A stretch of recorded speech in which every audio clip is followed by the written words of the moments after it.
True life story, the garage light.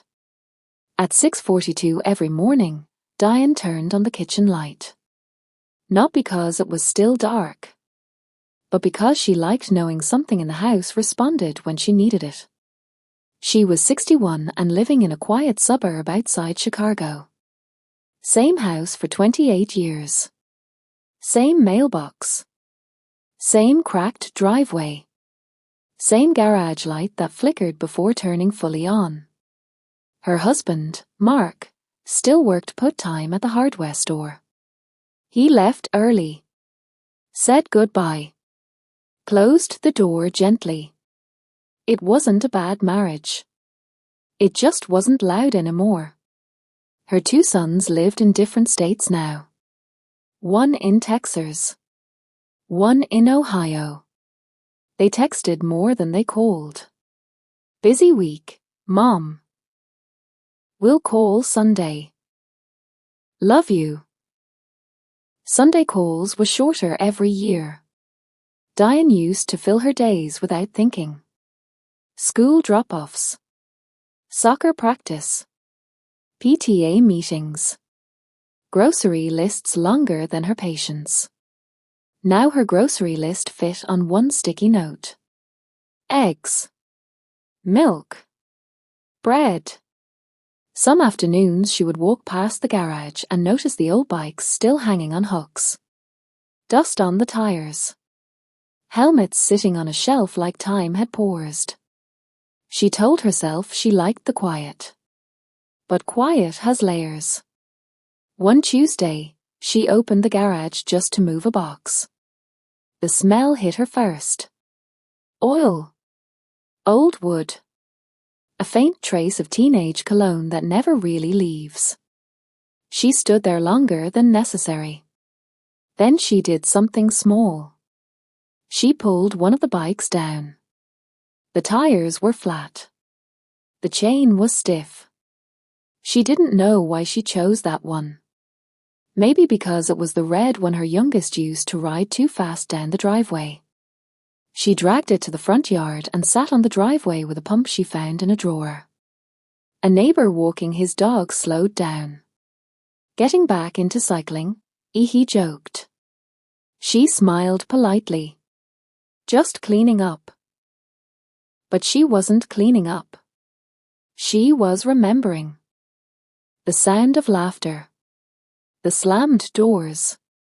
The arguments about curfews. The constant noise she once wished would stop. By evening, the bike was upright again. Tires filled. Chain oiled. Not perfect. But standing. When Mark came home, he noticed it immediately. Why's that out? She shrugged. It shouldn't just hang there forever. He looked at her for a second longer than usual. Like he understood something he couldn't name. That night, she couldn't sleep. She kept thinking about how many years she had spent preparing her sons to leave. Teaching them to be independent. Strong. Capable. And they were. They had done exactly what she raised them to do. So why did it feel like she had been laid off from her own life? The next morning, instead of turning on just the kitchen light, she flipped on the garage light too. She opened the big door. Sunlight poured in. She wheeled the bike out onto the street. It felt ridiculous at first. 61 years old. Wobbling slightly. Hoping no one was watching. She pushed off. The first few seconds were awkward. Then muscle memory took over. The wind hit her face. Not strong. Just enough to remind her she was still moving. She didn't go far. Just around the block. But when she came back, her breathing was heavier. Her cheeks were pink. And for the first time in months, she felt something close to excitement. Not because her sons had called. Not because anything in the house had changed. But because she had moved forward without waiting for someone to need her. Later that week, her oldest son called. "Mom, what did you do today?" She almost said, "And nothing much." That had been her answer for years. Instead she said, "I went for a bike ride." There was a pause. "Really? That's awesome."